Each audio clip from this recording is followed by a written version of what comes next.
Black is not reacting out in ignorance. Black is fighting back in this world we in. Black, near.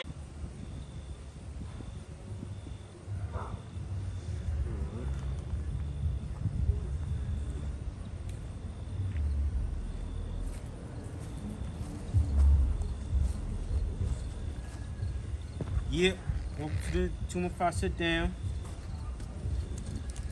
Go to the drink. Yeah, a couple difficulties. This is the official video. If anyone the other video pops up, it will be getting deleted.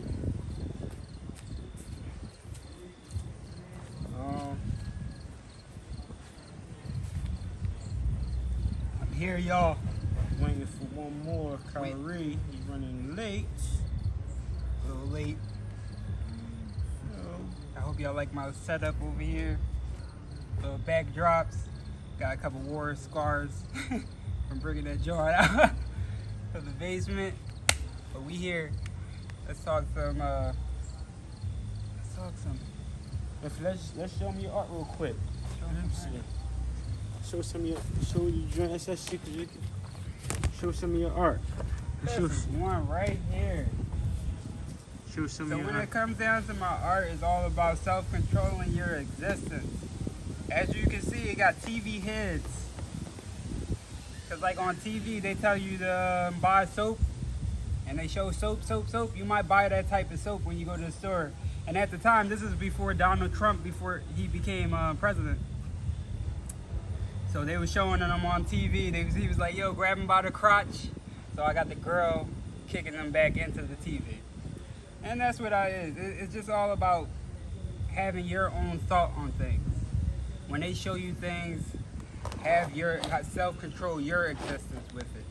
Like how do you self-control your existence?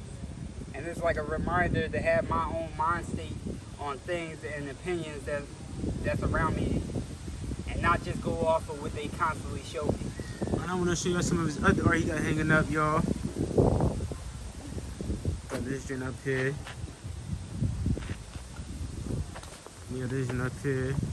Give you a better view.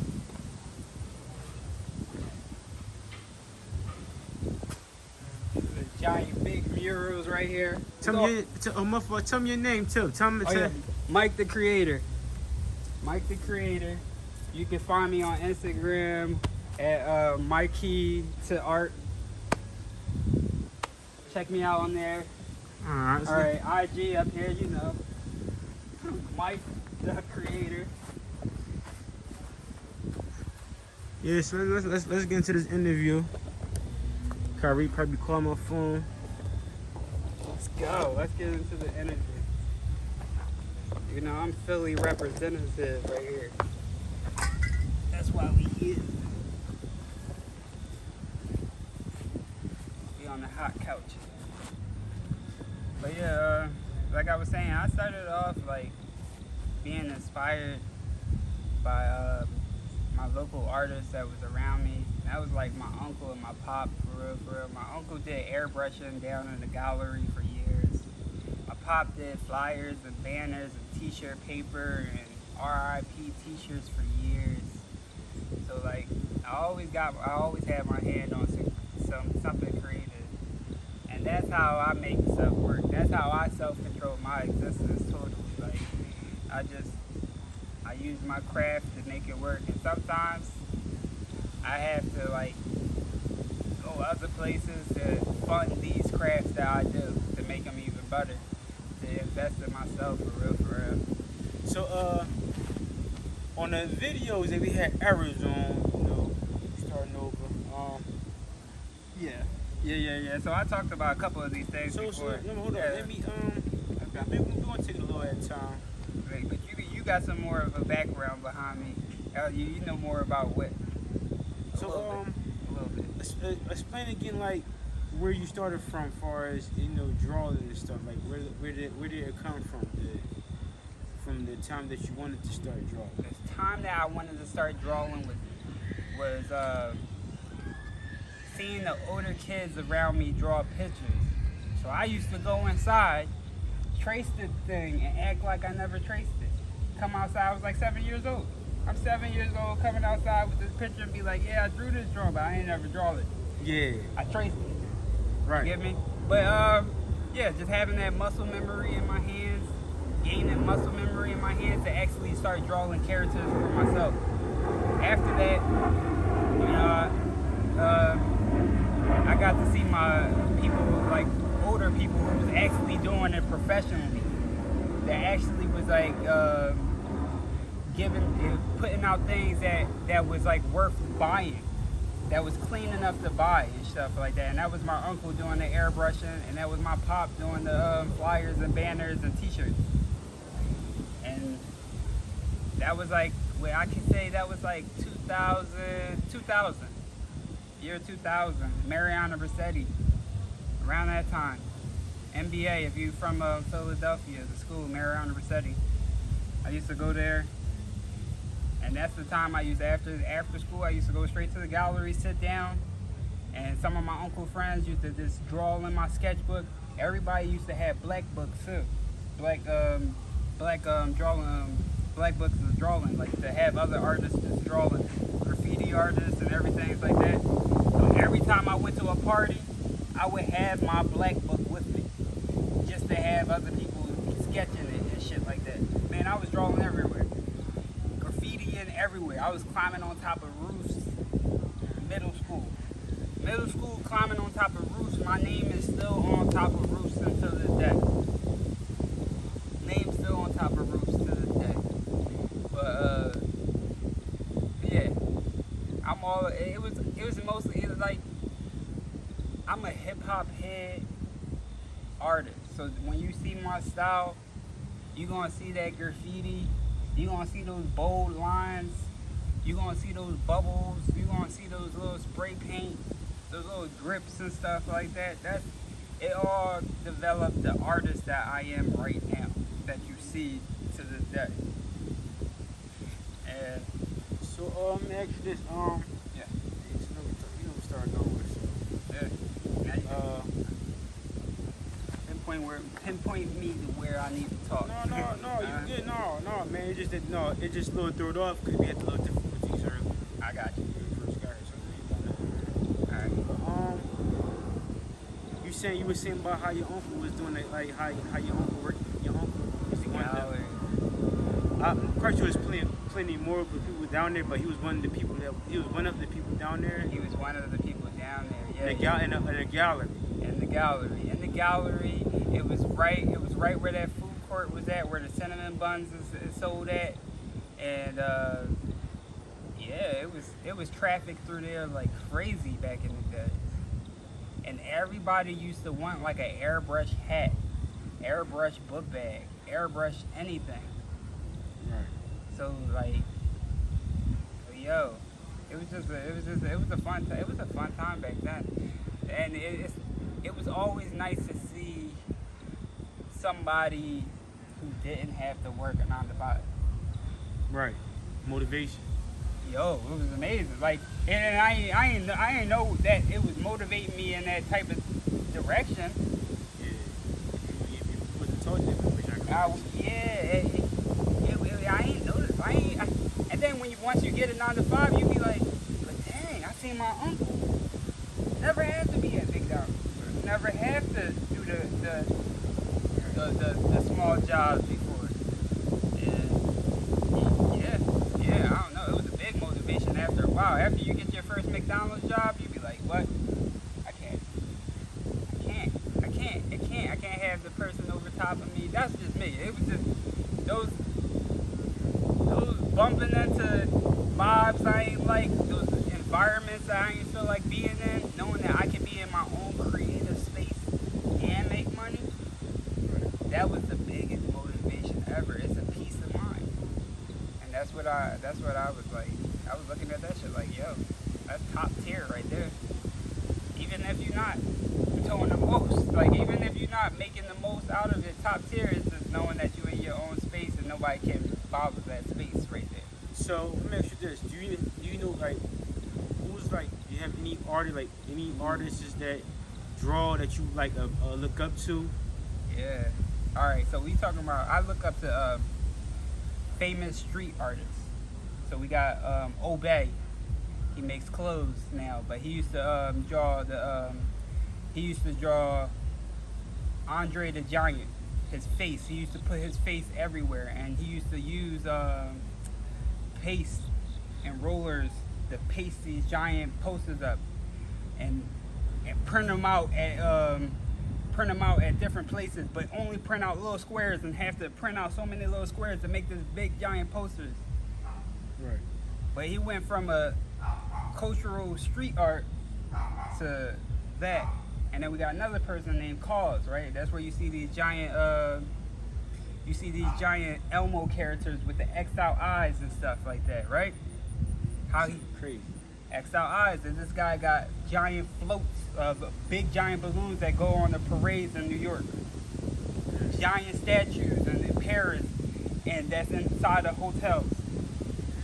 So it went from, but this is where it started from. He used to take out the posters at the bus stops with the models and put his characters on their face and put the posters back up in that drum. All around the city. So he promoted his stuff with street art. So that's, yeah, I'm inspired. Dang. I'm inspired by street art. And Yeah, that's crazy. there's this one last guy I'm gonna talk about. His name is Coat 2. He just that one, compared to the other two were not culturally grew up in the streets. They just adapted to the street art. Like they lived outside the streets. Okay. They lived outside the neighborhood where the graffiti was going on. They went into the neighborhoods Okay. and developed the culture. Right. This guy Cope, Puerto Rican guy, was living. He was the guy. When you go back to those old hip hop videos and stuff, you're gonna see those old breakdancing videos. You're gonna see his name on the side because he was really in those areas at that time. And his name is Cope to Art. You know, that's why, my key to art. You get me? Yeah. So my inspirations come from these people. Yeah, and he's an amazing guy too. He got the most simplistic but well-known throwy. The little bubble letters. That's what a throwy is. Something that you can put up and it only takes you 10 minutes to do. Right. 5 minutes to do. That's why it's called throwy. It ain't supposed to look amazing. It's supposed to look 10 minutes worth. And those throwies, you put them in so many different areas, it promotes who you are. Yeah. So So Cope was known for taking over New York. Cope was known for putting so many things, so many places, so many eyes that you had to obey it. You had to look at it like it was a Coca-Cola. It's like playing the same song on the radio all over again. Like if you listen to the radio station, they're gonna play the song every hour. Yeah, that's how I feel like when they say speak it into existence.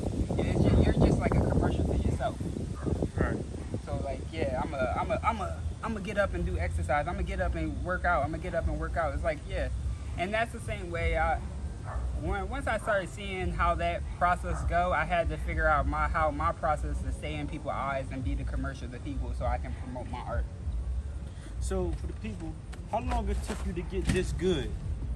How long did it take me to get this good? How long it took you to get this good to do the art? Man, I see.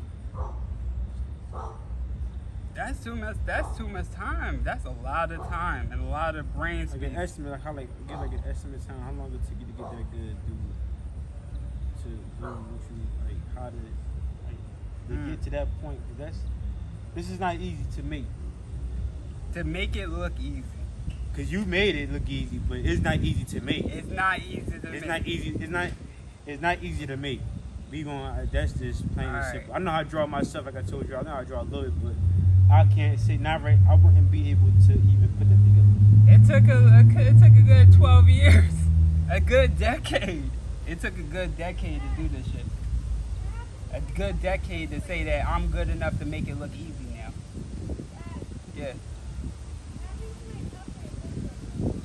I don't know. Grab another one, a new one. Okay.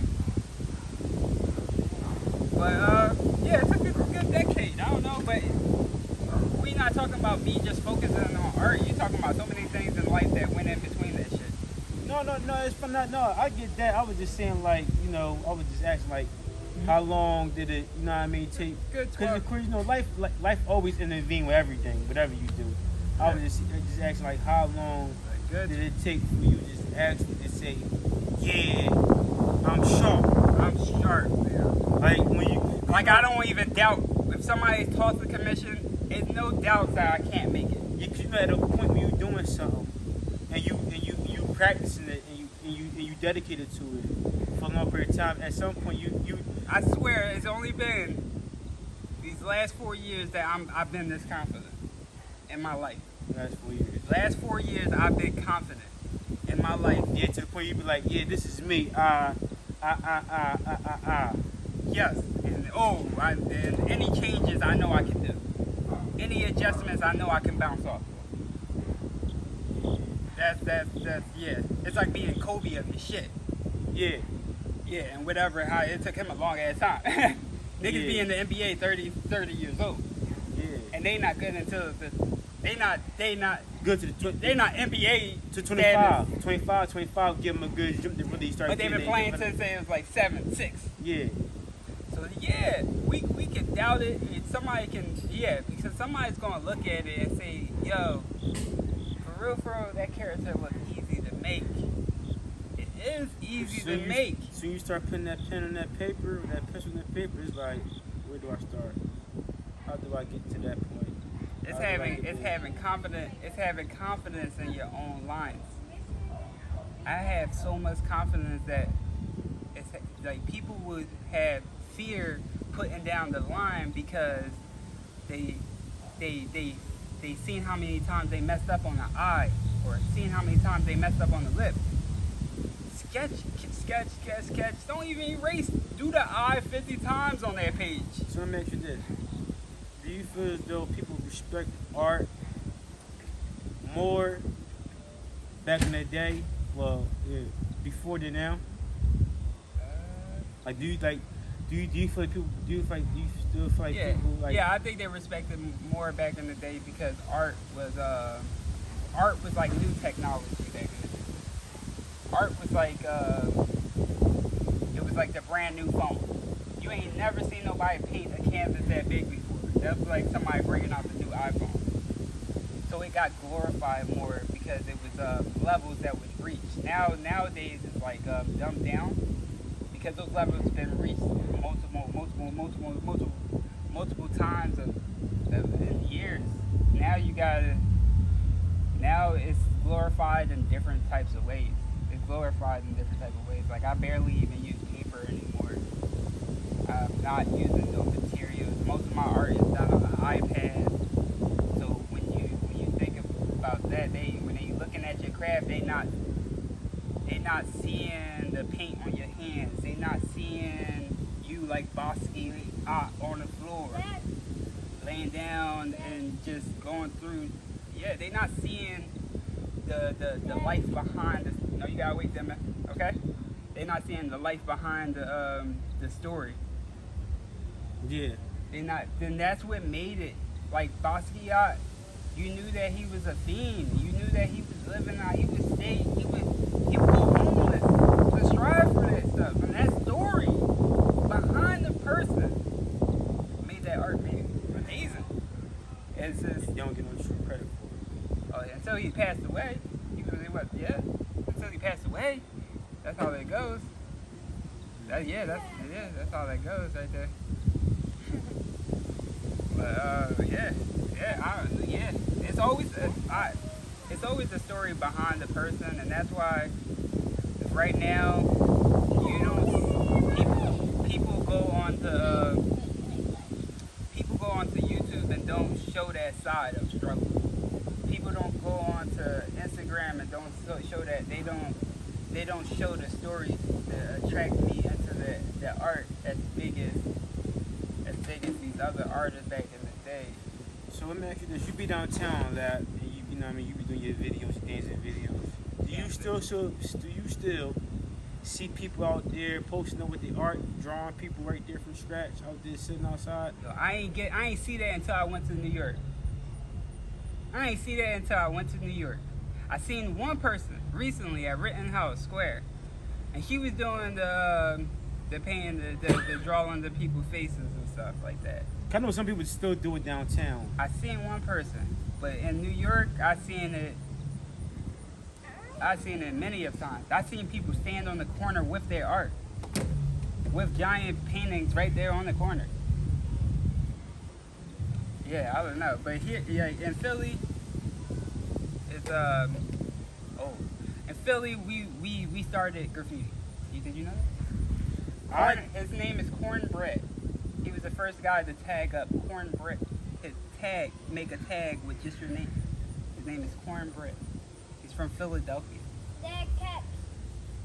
Philadelphia. Yeah. Cornbread. You gotta look this guy up, man. Wait till y'all look this guy up. Cornbread is known for, yeah. But even though it started here, I feel like New York does it to the most. Catch you? Okay. You ready? All right, that's taking care of the baby. all right. Take care of the baby. Maybe you could draw the baby. All right, y'all. Yeah, I'm an artist and a father, as you can see. Put that right there. You have pictures. She chilling, Dev. She gonna get a little suntan. Yeah, man. So cornbread. Cornbread, yeah. Cornbread. He was one of those people that started tagging and was known for tagging, and the tag, and he's still known for the day. So where you at far as the art thing right now? I know we know you be posting up, you know what I mean, and you make posts like what's your next move as far as just drawing wise? What's your next up and coming? Do you even have any up and coming? My next thing is showing my face more. Like how you got to see me again. Yeah. You got to see me outside. I plan on doing that. Going downtown, sitting out there. Yeah, Art, I'm gonna be in front of the Xfinity Live on football games, selling T-shirts and stuff, having my art out there, and I make T-shirts. Like I made this morning. And I got my tag. I got my name on the bag. I made it just this morning, but just selling merch and stuff and getting my name more out there to reach for more people. Art shows, I'll start doing them again. I'm not too hype about art shows. Why is that? Because it does the same thing I do out in the street. It does the same thing I do out in the streets. It's an event that shows your art to people, and I barely ever see somebody sell their painting at these art events. So, but they might sell the stickers and the posters, and that's on the front table. Mm-hmm. That might be like $5 to $20 a poster and stuff like that. But the big art, they really not selling that right there. And I was so hyped to try to sell some big ass art. It was like it was really sad to see. It was a great event to talk to people and socialize with people. Yeah. But was it grabbing the customers that I wanted? No. It wasn't grabbing the customers that I wanted. It was grabbing the cultural people that wanted to be in the cultural events. So what kind of customers are you attracting? Right now, I attract daycares. I attract people that are 30 and up. Yo, I attract people who are investing in their business, not young kids that want to be involved in the culture. So make sure this. It might be. So do you think that you motivate them, or do you think you inspire them to draw?